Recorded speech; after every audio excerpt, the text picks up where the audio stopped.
యేసుక్రీస్తు నామములో మీ అందరికీ ప్రత్యేకమైన వందనాలు. అపోస్తల కార్యములు 9వ అధ్యాయము 6వ వచనము.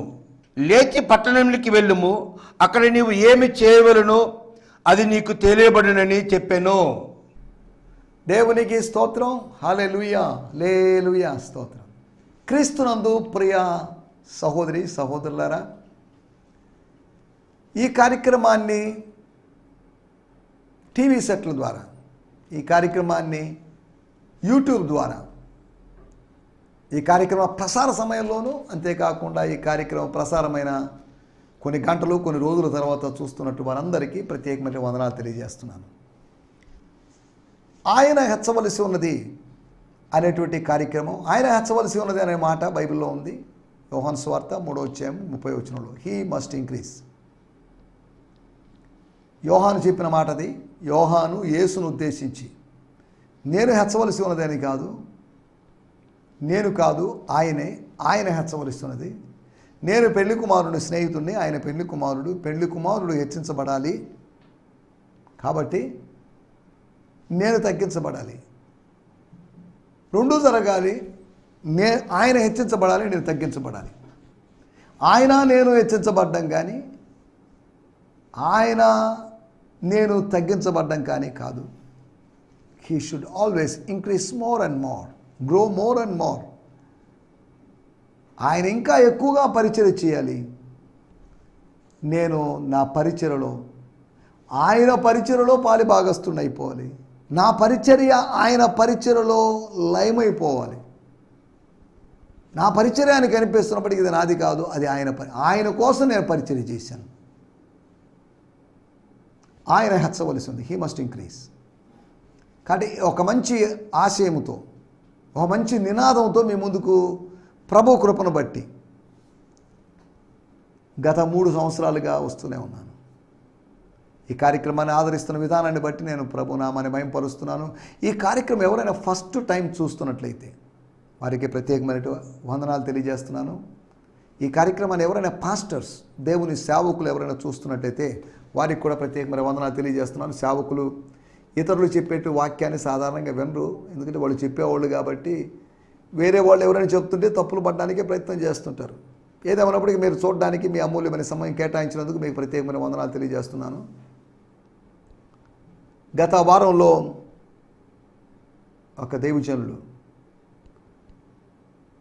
ఇందుకూరుపేట మండలం, నెల్లూరు జిల్లా ఇందుకూరుపేట మండలంలోని పాస్టర్ బర్నబాస్ గారు, వారు ప్రభు పిలుపును అందుకొని ఈ లోకాన్ని విడిచిపెట్టి వెళ్ళారు. విశ్రాంతిలో ఉన్నారు.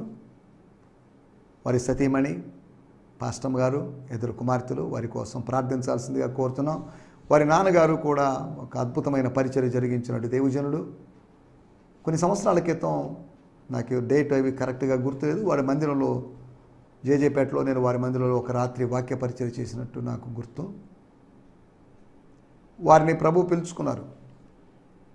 ఈ లోకంలో కొంతకాలం మనం విజిటర్స్గా వచ్చి ఈ లోకాన్ని వదిలిపెట్టి వెళ్ళిపోవాల్సిన వాళ్ళు. ఈ లోకం మనకు శాశ్వతం కాదు. వారు 53 సంవత్సరాల జీవితం, భౌతికమైన జీవితాన్ని ముగించుకున్నారు. కనుక వారు విడిచి వెళ్ళినటువంటి పాస్టర్ బర్నబాసయ్య గారు విడిచి వెళ్ళినటువంటి వారి కుటుంబ సభ్యుల్ని, వారి పరిచర్యను ప్రభు చేతిలో సమర్పిస్తూ మనం ప్రార్థన చేస్తాం. అనేక మంది దైవజనులు అక్కడక్కడ ప్రభువును నిద్రిస్తున్నారు.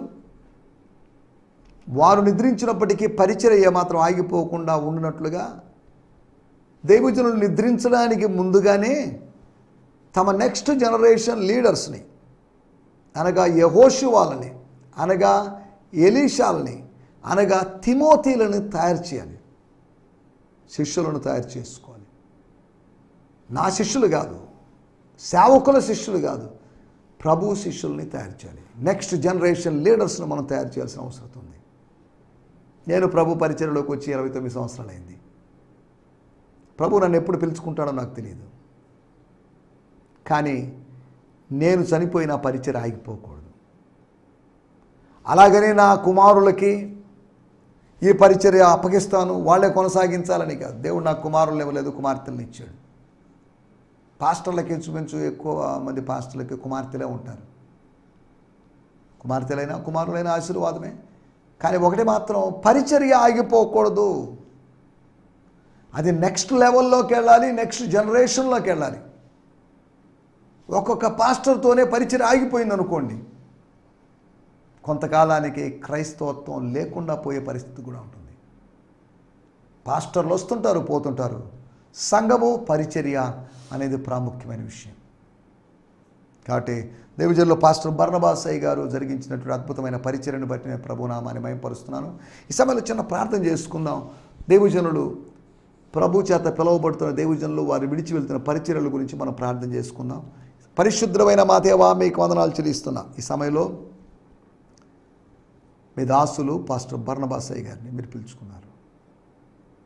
వారు విడిచి వెళ్ళినటువంటి సతీమణి, వారి ఇద్దరు కుమార్తెలు, జేజేపేటలోని వారి పరిచర్య అంతటి మీ చేతిలో సమర్పిస్తున్నాం.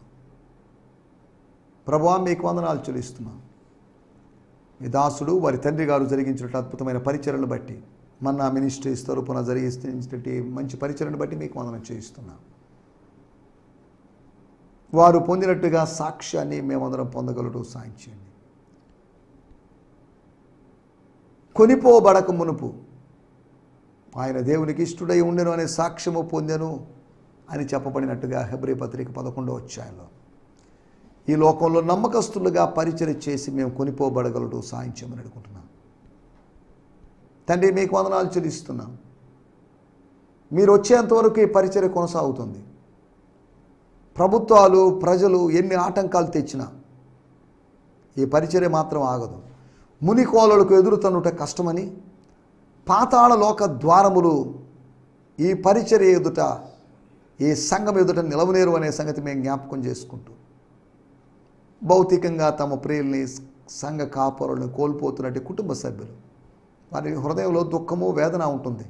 కానీ మీరు వారిని అద్భుతంగా నడిపించమని కోరుకుంటున్నాం. మీరు నడిపించగలరు ప్రభువా. మా తల్లిదండ్రులు మమ్మల్ని విడిచినను యెహోవా మమ్మల్ని చేరదీస్తాడని మీ వాక్యంలో మాట ఉంది. కనుక మీ దాసురాల్ని, ఇద్దరు కుమార్తెల్ని మీ చేతిలో సమర్పిస్తున్నాం. ప్రభువా, మీకు వందనాలు చెల్లిస్తున్నాం. ఈ సమయంలో ఇంకా ఎవరైనా సేవకులు మాకు తెలియకుండా మీ పిలుపు అందుకున్న వాళ్ళు ఉంటే వారందరి పక్షాన వారందరి కుటుంబాల పక్షాన మేము ప్రార్థిస్తున్నాం. తండ్రి, మీకు వందనాలు చెల్లిస్తూ మా ముందున్నటువంటి సమయం మీరు మాకు ఆశీర్వాదకరంగా మార్చమని వేడుకుంటూ, సకల ఘనత, మహిమ, ప్రభావం మీకు ఆరోపిస్తూ యేసు నామములోనే ప్రార్థించగలుగుతున్నాం పరమ తండ్రి. ఆమేన్, ఆమేన్. దయచేసి మీ ప్రార్థనా విషయాలు మీరు మాకు తెలియజేయాల్సిందిగా కోరుతున్నాం. రండి, ఈ సమయంలో మనం దేవుని వాక్యాన్ని ధ్యానించుకుందాం. నిన్న ప్రయాణం గురించి, 4 ప్రయాణాల గురించి మీకు జ్ఞాపకం చేశాను. ప్రధాన యాజకుని దగ్గరికి పౌలు గారి ప్రయాణం, పట్టణములోనికి నడవలేక, అనగా నడిపించబడి, చెయ్యి పట్టుకొని నడిపించబడి, కారణం ఏంటంటే కళ్ళు కనిపించడం లేదు, చూపును కోల్పోయాడు. ఒక దేదీప్యమానమైనటువంటి, తేజోమయమైనటువంటి ఆ వెలుగును బట్టి భౌతికమైన నేత్రాలు మూయబడ్డాయి, కానీ ఆత్మీయ నేత్రాలు తెరవబడ్డాయి. ఎక్కడ భౌతికమైన నేత్రాలు మూయబడతాయో అక్కడ ఆత్మీయ నేత్రాలు తెరవబడతాయి. అందుకనే ప్రార్థన చేసేటప్పుడు కళ్ళు మూసుకోండి అంటున్నాం. ప్రార్థన చేసేటప్పుడు కళ్ళు మూసుకోమని బైబిల్ ఎక్కడుంది, రెఫరెన్స్ ఎక్కడుంది అని అడిగితే మనం సమాధానం చెప్పలేము. ప్రతిదానికి రెఫరెన్స్ కొంతమంది అడుగుతుంటారు, అదేదో ఆత్మీయత అనుకుంటుంటారు. కాబట్టి జాగ్రత్తగా ఆలోచిద్దాం. దేవుడు మనకు వివేచన ఇచ్చాడు. ఆ వివేచన, బైబిల్ అన్నీ రాయబడలేదు, అన్నీ ప్రతిదీ రాసుకుంటూ కూర్చొని బైబిల్ చాలా పెద్ద అవుతుంది. మన సౌలభ్యం కోసం మనకు అత్యవసరమైనవి పరిశుద్ధాత్ముడు రాయించాడు. వాక్యానికి, వాక్య భావనకు వ్యతిరేకంగా ఉండకుండా ఉంటే సరిపోతుంది, అంతవరకే. కానీ రెఫరెన్స్లు అడగాల్సిన అవసరమే లేదు. రెఫరెన్స్లు కావాలంటే గూగుల్ సెర్చ్లోకి వెళ్తే మనకు కావాల్సిన విషయాన్ని టైప్ చేస్తే రెఫరెన్స్లు దొరుకుతాయి. రెఫరెన్స్లు చెప్పినంత మాత్రాన అది గొప్ప ప్రసంగమనో గొప్ప ప్రసంగికుడనో మనం అంచనా వేయడానికి వీల్లేదు. స్తోత్రం. ప్రధాన యాజకుని దగ్గరికి జరిగించిన ప్రయాణం, ఒక యూదా మతవాదిగా, యూదా మతాభిమానిగా తాను చేసినట్టు ప్రయాణం, తర్వాత ప్రభు చేత దర్శించబడి ఎన్కౌంటర్ జరిగి కొన్ని అడుగులు కూడా ఎక్కడికి వెళ్ళాలో అర్థం కాని పరిస్థితి. ఇతను ఎవరు ఇంట్లో చేర్చుకుంటారు? ఈ దుర్మార్గుణ్ణి, ఈ దుష్టుణ్ణి, ఈ హానికరుణ్ణి, ఈ హింసకుని ఎవరు చేర్చుకుంటారు ఇంట్లోకి? అయినప్పటికీ యూదా అనే వ్యక్తి చేర్చుకున్నాడు. అతను ఎందుకు చేర్చుకున్నాడో మనకు వివరాలు తెలియదు. స్తోత్రం. మనం ఆలోచిస్తున్న మాట. మూడోది, ఆయన ప్రజల యొద్దకు వెళ్ళాడు. ప్రజల యొద్దకు వెళ్ళాలి. 9వ అధ్యాయం 15వ వచనంలో, నువ్వు రాజుల ఎదుట, అన్యజనుల ఎదుట, ఇశ్రాయేలుల ఎదుట, ముగ్గురు ఎదుట, అన్యజనులు, రాజులు అంటే అధికారులు, మూడవది ఇశ్రాయేలు అంటే ఆత్మీయులు. ఈ 3 జనాల దగ్గరికి నువ్వు వెళ్ళాలి. ముగ్గురు వేరు గ్రూపుల దగ్గరికి వెళ్ళాలి. యూదేతరుల దగ్గరికి, యూదుల దగ్గరికి, యూదారాజుల దగ్గరికి, యూదేతర రాజుల దగ్గరికి నువ్వు వెళ్ళాలి. 3 గుంపుల ప్రజలు మన ముందు ఉన్నారు. వీళ్ళ దగ్గరికి మనం వెళ్ళాలి. అధికారం కలిగిన వాళ్ళు ఉన్నారు, అధికారం లేని వాళ్ళు ఉన్నారు, అధికారులు ఉన్నారు, అనుచరులు ఉన్నారు. వీళ్ళ దగ్గరికి మనం వెళ్ళాలి. ప్రజలందరి దగ్గరికి వెళ్ళాలి. సర్వ సృష్టికి వెళ్ళండి, సర్వ లోకానికి వెళ్ళండి, సర్వ సృష్టికి స్వార్థ ప్రకటించండి. ఎవరిని వదిలిపెట్టద్దు. ఒక్కడెక్క కూడా విడవబడడానికి వీల్లేదు. Don't leave, don't spare any one. Evangelize every one. Do saturated evangelism. స్తోత్రం. మీకు అవకాశం ఉన్నంత వరకు ఒక 10 మందికి చెప్పండి, ఒక 5 మందికి చెప్పండి. భూమి మీద 50% కవర్ చేయండి, 25% కవర్ చేయండి, 10% కవర్ చేయండి. ఇవి కాదు దేవుని యొక్క ఆజ్ఞలు. సర్వలోకానికి వెళ్ళండి. స్వల్పలోకానికి వెళ్ళమని కాదు, సర్వలోకానికి వెళ్ళండి. అదేంటనే నెల్లూరు జిల్లా దాటి బయటికి కదలలేకున్నాం, నెల్లూరు టౌన్ దాటి బయటికి వెళ్ళలేకపోతున్నాం. కానీ దేవుడేమో సర్వలోకానికి వెళ్ళమన్నాడుగా. ఒకళ్ళు నేను సర్వలోకానికి వెళ్తుంటే నా స్థానిక సంఘం పరిస్థితి ఏంటి, అది బలహీనం అయిపోదా, నేను విజిటింగ్లు చేయలేకున్నాను లేకపోతే అని అనేవాళ్ళు కూడా ఉన్నారు. అప్పుడు సంఘం ఇంకా స్థాపించబడలేదు. సంఘ స్థాపన 2వ అధ్యాయంలో జరిగింది. మనం వాటిలో కూడా వెళ్ళలేదు. నా మాటల యొక్క ఉద్దేశం, మనము సర్వలోకానికి వెళ్ళగలం, శిష్యత్వాన్ని చేయగలం, స్థానిక సంఘాన్ని బలపరుచుకోగలం. మనల్ని ఒక పరిచయలో దేవుడు ఆల్రౌండర్గా వాడుకుంటాడు. ఒక క్రికెట్లో ఆల్రౌండర్ ఉన్నట్టుగా పరిచయలో ఆల్రౌండర్గా.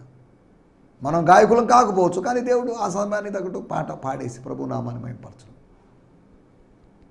మనం ఏదో పెద్ద ప్రసంగికులం కాకపోవచ్చు, కానీ ఆ సమయానికి దేవుడు మనల్ని వాడుకుంటాడు. ప్రభు పక్షాన్ని నిలబడి సిలువ చాటున మరుగై ప్రభు మీద ఆధారపడితే మనలోంచి ప్రసంగాలు వచ్చేస్తాయి, ఉపదేశాలు వస్తాయి, మర్మాలు వచ్చేస్తాయి. అంటే ఏదో శిక్షణ పొంది ఏదో బోధించి ప్రజలను రంజింపజేయాల్సిన అవసరం కూడా లేదు. వాళ్ళ మనస్సుల్ని మనం ఎంటర్టైన్ చేయడానికి కాదు, వాళ్ళని ఎడ్యుకేట్ చేయడం కాదు, వాళ్ళని ఎడిఫై చేయడం ప్రాముఖ్యం. అపోస్తల కార్యం ఎవరు రాశారు, ఎప్పుడు రాశారు, ఎక్కడ రాశారు, పెద్ద అధ్యాయం ఏంటి, చిన్న అధ్యాయం ఏంటి, పౌలు అంటే ఎవరు, లేకపోతే ఎంతమంది పౌలు ఉన్నారు, ఎంతమంది అననీయాలు ఉన్నారు, ఎన్ని దమస్కులు ఉన్నాయి, దమస్కు అంటే ఏంటి, దమస్కు యొక్క అర్థం ఏంటి, ఈ ఇన్ఫర్మేషన్ కాదు మనకు కావాల్సింది. ఇన్ఫర్మేషన్ మంచిదే, తప్పేం లేదు, కానీ మనకు ఒక ఇన్సైట్ కావాలి. దేవుని స్తోత్రం. చెదరిపోయినటువంటి వారి దగ్గరికి 9వ అధ్యాయము 26వ వచనంలో, అతడు యెరూషలేములో నీకు వచ్చి శిష్యులతో కలుసుకోవడానికి ప్రయత్నం చేశాడు. హెడ్ ఆఫీస్ దగ్గరికి, యెరూషలేము దేవాలయం ఉన్నటువంటి ప్రదేశానికి. యెరూషలేములో ఎవరి దగ్గరికి వచ్చాడు? అక్కడ రాయబడిన మాట, యెరూషలేములోనికి వచ్చి శిష్యులతో కలుసుకొనుటకు. అంటే ఏమని అర్థం? శిష్యులు ఉన్నారనా లేదనే? శిష్యులు లేరు అక్కడ. శిష్యులు అందరూ చెదిరిపోయారు. ఆ కాలమందు 8వ అధ్యాయం 1వ వచనం, యెరూషలేములోని సంగమునకు గొప్ప హింస కలిగినందున అపోస్తలులు తప్ప అందరూ యూదయ సమరయ దేశములను చెదిరిపోయి భక్తి కలిగిన మనుషులు అని 2వ వచనంలో ఉంది. కానీ ఇక్కడ రాయబడిన మాట 9వ అధ్యాయం 26వ వచనంలో, యెరూషలేములోని శిష్యులు.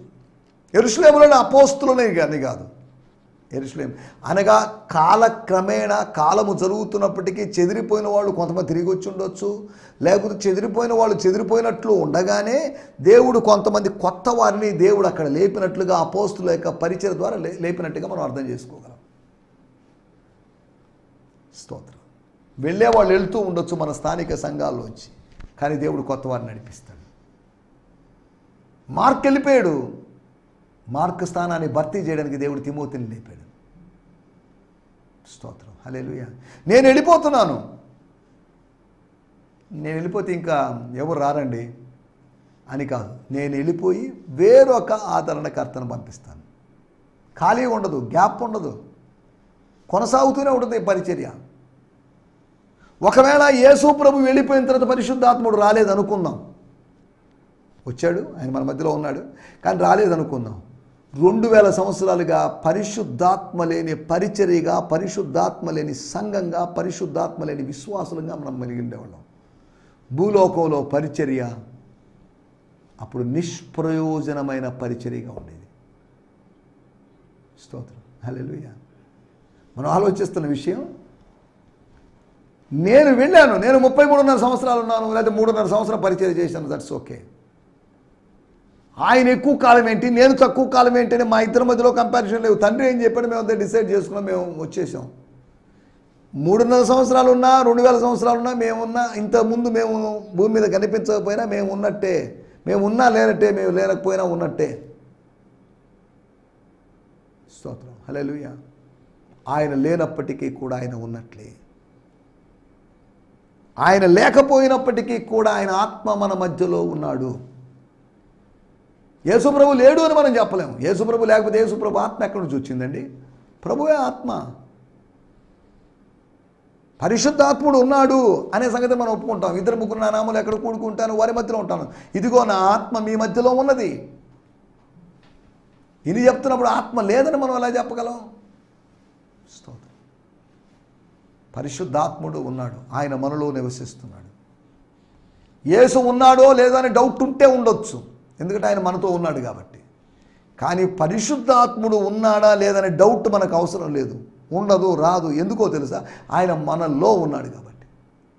మనం ఆయన ఫీల్ అవుతున్నాం, ఆయన మనం అనుభూతి చెందుతున్నాం, అనుభవిస్తున్నాం కాబట్టి.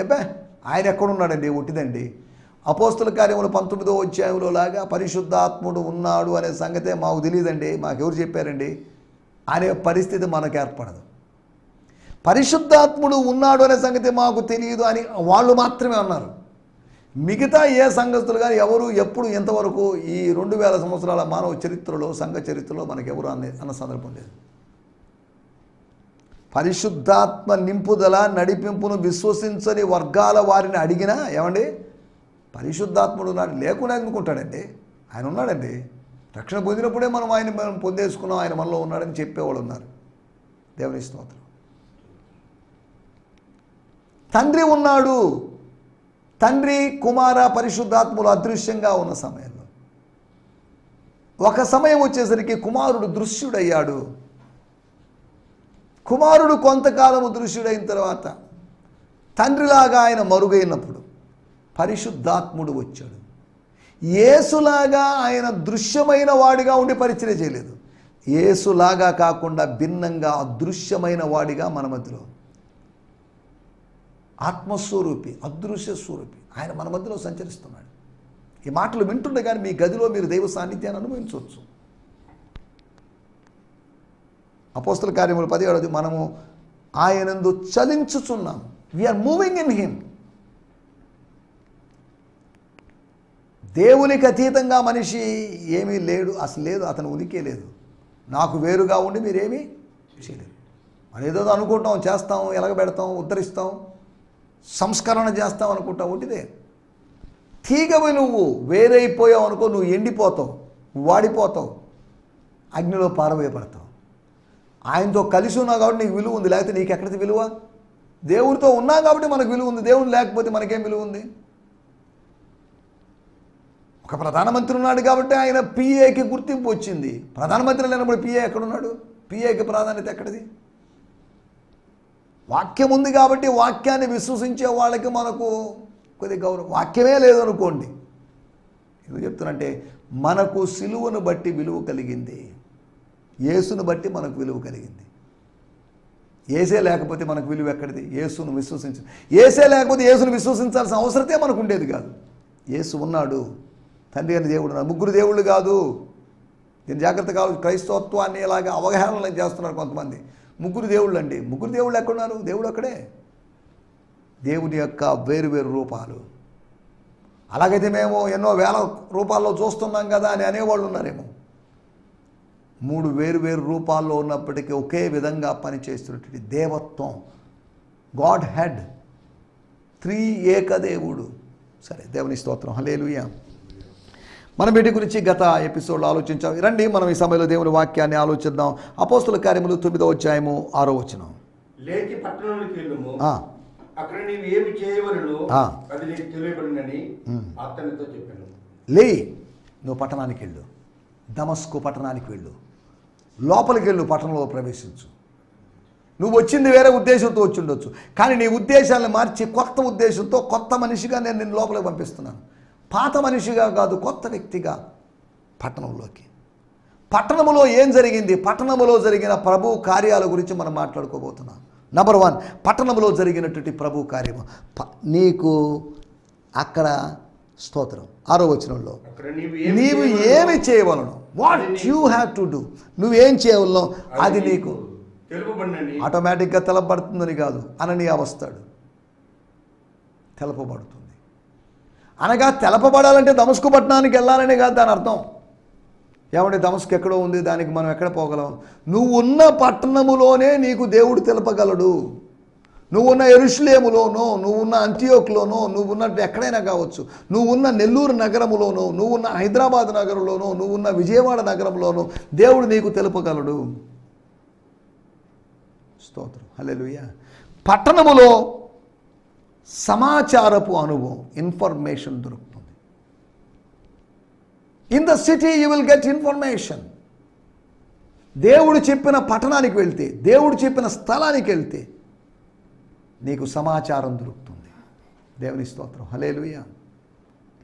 పట్టణంలో ఏం జరిగిందంటే సమాచారం దొరికింది. ఏ సమాచారం? ఏమి చేయవలనో అనే సమాచారం. ఏం చేయాలో అర్థం కావడం లేదు. అరే, అనవసరంగా వాళ్ళ ప్రధాన యాజకుడి దగ్గరికి వెళ్ళి అనుమతి తీసుకున్నాం, ఇప్పుడు చూస్తే పరిస్థితులు అయిపోయింది, నన్ను హింసిస్తున్నామని ఆయన అంటున్నాడు. ఏం చేయాలి నేను? ఏమి చేయాలో తోచని పరిస్థితుల్లో, కన్ఫ్యూషన్ మధ్యలో క్లారిటీ ఇస్తాడు పరిశుద్ధాత్మ దేవుడు. చాలామందికి ఎక్కడికి వెళ్ళాలో తెలియదు, ఎప్పుడు వెళ్ళాలో తెలియదు, ఎలా వెళ్ళాలో తెలియదు. కానీ నీ అయోమయ పరిస్థితుల్లో, నీ అవగాహన లేని పరిస్థితుల్లో దేవుడు నీకు అవగాహన ఇస్తాడనే సంగతిని గుర్తు చేస్తున్నాను. రెండో విషయము, పట్టణంలో ఏం జరిగింది? 9వ అధ్యాయము 9వ వచనం. అతడు 3 దినములు చూపు లేక అన్నపానములు ఏమీ పుచ్చుకొనక ఉండెను. 3 దినములు మాత్రమే అతనికి చూపు లేదు, 4వ దినము చూపు వచ్చేసింది. 3 దినాలు అన్నపానాలు లేవు. యూదా అనేవాడు ఇంట్లో చేర్చుకొని ఆశ్రయం ఇచ్చాడు. ఆశ్రయం ఇచ్చినాడు, ఆహారం ఇవ్వలేడా? అయ్యా బాబు కొద్దిగా భోంచేయి. లేదండి నేను తినండి, తినబుద్ధి కావడం లేదు, తినకూడదు అనుకున్నాను, నేను ప్రార్థనలో ఉన్నాను. అక్కడ ఒక శుభ ఆరంభం జరిగింది, సమాచారం దొరికింది, అక్కడ శుభారంభం జరిగింది. పట్టణంలో దేవుడు నిన్ను వెళ్ళమన్న చోటుకి వెళ్తే అక్కడ ఒక న్యూ బిగినింగ్ జరుగుతుంది. అతడు ప్రార్థించే వాళ్ళని బంధించడానికి వచ్చాడు, అతను ప్రార్థిస్తున్నాడు. అతడు మామూలు ప్రార్థన కాదు, ఉపవాస ప్రార్థన. సౌలు యొక్క ఆత్మీయ జీవితం, పౌలు యొక్క ఆత్మీయ జీవితం ఉపవాస ప్రార్థనతో ఆరంభమైంది. 3 దినాలు ఫుల్ ఫాస్టింగ్. ఆ దమస్కులోనే ఒక పెద్ద సంఘంలో 3 దినాలు ఉపవాస కూడికలు జరుగుతున్నాయని ప్రకటిస్తే అక్కడికి వెళ్ళాడని కాదు, సింగిల్గా యేసును కలుసుకున్న తర్వాత మొట్టమొదటిసారిగా ఆయన ఉపవాస ప్రార్థన. తర్వాత ఆయన జీవితంలో ఉపవాసాలు, పస్తులు, లేకపోతే ఉపవాసాలు, లేకపోతే ఆకలి దప్పుల అనుభవాలు ఇవన్నీ జరిగాయి. మనం వాటిలోకి వెళ్ళలేదు. స్తోత్రం, హల్లెలూయా. పట్టణంలో ఏం జరిగింది? పట్టణంలో సమాచారం అందింది, పట్టణములో శుభారంభం జరిగింది, న్యూ బిగినింగ్, న్యూ చాప్టర్ అక్కడ స్టార్ట్ అయింది. దమస్కు అనేది పౌలు యొక్క జన్మస్థలం, అంటే భౌతిక జన్మస్థలం కాదండి. తార్సువాడు అంటే తార్సు అతని జన్మస్థలం, కానీ ఆత్మ సంబంధమైన అతని జన్మస్థలం. నేను కర్నూలు జిల్లా శ్రీశైలంలో పుట్టాను, కానీ ఆత్మీయంగా నేను అక్కడ పుట్టలేదు. నేను కడప జిల్లా బద్వేల్లో నా ఆత్మీయ జన్మ జరిగింది. నువ్వు ఎక్కడైనా పుట్టవచ్చు, ఎక్కడైనా చనిపోవచ్చు, కానీ నీ ఆత్మీయ జన్మ ఎక్కడ జరుగుతుంది, నీ పునర్జన్మ ఎక్కడ జరుగుతుంది, నీ కొత్త జన్మ అనుభవం ఎక్కడ జరుగుతుంది, అది ఇంపార్టెంట్. నా ప్రమేయం లేకుండా, నా తల్లిదండ్రుల ప్రమేయంతో లేకపోతే వాళ్ళ సంబంధం కాబట్టి వాళ్ళు ఎక్కడో, లేకపోతే నేను అమెరికాలో పుట్టాలండి, నన్ను పుట్టించండి అని కోరుకునేవాడిని.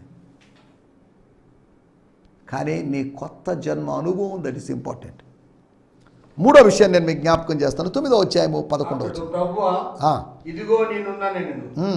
అందుకు ప్రభు నీవు లేచి తిన్నదనబడిన వీధికి వెళ్ళి యూదా అనువాని ఇంట తార్సువాడైన సౌలు అనువాని కొరకు విచారించు. ఇదిగో అతడు ప్రార్థన చేయుచున్నాడు. సాక్ష్యం, పట్టణములో సాక్ష్యము దొరికింది, సాక్ష్యము చెప్పబడింది. నేను 3 రోజులు ప్రార్థన చేశానండి అని పౌలు చెప్పుకుంది కాదు. ఇది లూకా అనేటువంటి డాక్టర్ గారు చెప్పారు. సాక్ష్యాలను సేకరించి ఆయన చెప్పాడు. ప్రార్థన చేస్తున్నాడని ఎవరు చెప్పారు? యూదా చెప్పింది కాదు, అననీయా చెప్పింది కాదు. అతడు ప్రార్థన చేస్తున్నాడని పరలోకం, స్వర్గం చెప్పింది. నువ్వు నేను ప్రార్థన చేస్తున్నాం డబ్బాలు కొట్టుకోవాల్సి, నేను ప్రార్థన చేసేవాడిని, నేను ప్రార్థన వీరుండండి, ప్రార్థన సూర్యుండండి, ప్రార్థన యోధు నువ్వు చెప్పుకోవాల్సిన అవసరం లేదు. నీ ప్రార్థన ఆలకించే ప్రభు ఇతరులతో సాక్ష్యం చెప్పాలి. నువ్వు అతను ప్రార్థన చేస్తున్నాడు కాబట్టి ధైర్యంగా వెళ్ళు అననీయ. అతను ప్రార్థన చేసేవాడు ప్రమాదకరమైనవాడు కాదు. కానీ ఈ రోజుల్లో ప్రార్థన చేసేవాళ్ళు ప్రమాదకరమైన వాళ్ళు. పాత రోజుల్లో ప్రార్థన చేసేవాళ్ళు ప్రయోజనకరమైన వాళ్ళు. ధైర్యంగా వెళ్ళు, అతను ప్రార్థన చేస్తున్నాడు కాబట్టి అతను ప్రమాదకరమైనవాడు కాదు. దేవుని స్తోత్రం, హల్లెలూయా. మరి ఇక్కడ ఆలోచిస్తున్న విషయం అతని గురించి సాక్ష్యం, అతని గురించి అతను సాక్ష్యం చెప్పుకోవడం కాదు, అతని గురించి స్వర్గం సాక్ష్యం చెప్పింది. స్తోత్రం, హల్లెలూయా. మనం ఆలోచిస్తున్న విషయాలు, పట్టణంలో సమాచారం దొరికింది, పట్టణంలో శుభారంభం జరిగింది, పట్టణంలో సాక్ష్యం కలిగింది. తర్వాత చివరి విషయం చెప్పి ముగిస్తాను. 9వ అధ్యాయం 17వ వచనం. అననీయ వెళ్ళి ఆ ఇంట ప్రవేశించి అతని మీద చేతులుంచి, సౌలా సహోదరుడా, నీవు వచ్చిన మార్గంలో నీకు కనబడిన ప్రభువైన యేసు నీవు దృష్టి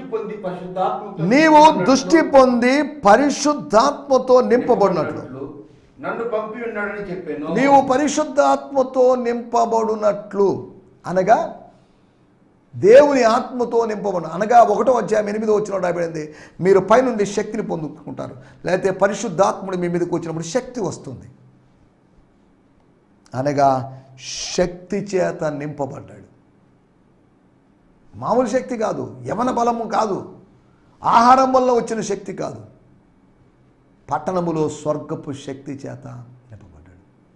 పైనుండి శక్తి చేత మీరు కప్పబడేంత వరకు, until you endued with the garment of power, తర్జుమాలో లేకపోతే శక్తిని వస్త్రములాగా మీరు కప్పుకునేంత వరకు పట్టణము నుంచి బయటికి వెళ్ళొద్దు, పట్టణ పొలిమేరలు దాటొద్దు, పట్టణంలోనే ఉండండి, యెరూషలేములోనే ఉండండి అనేటువంటి దేవుని ఆజ్ఞ.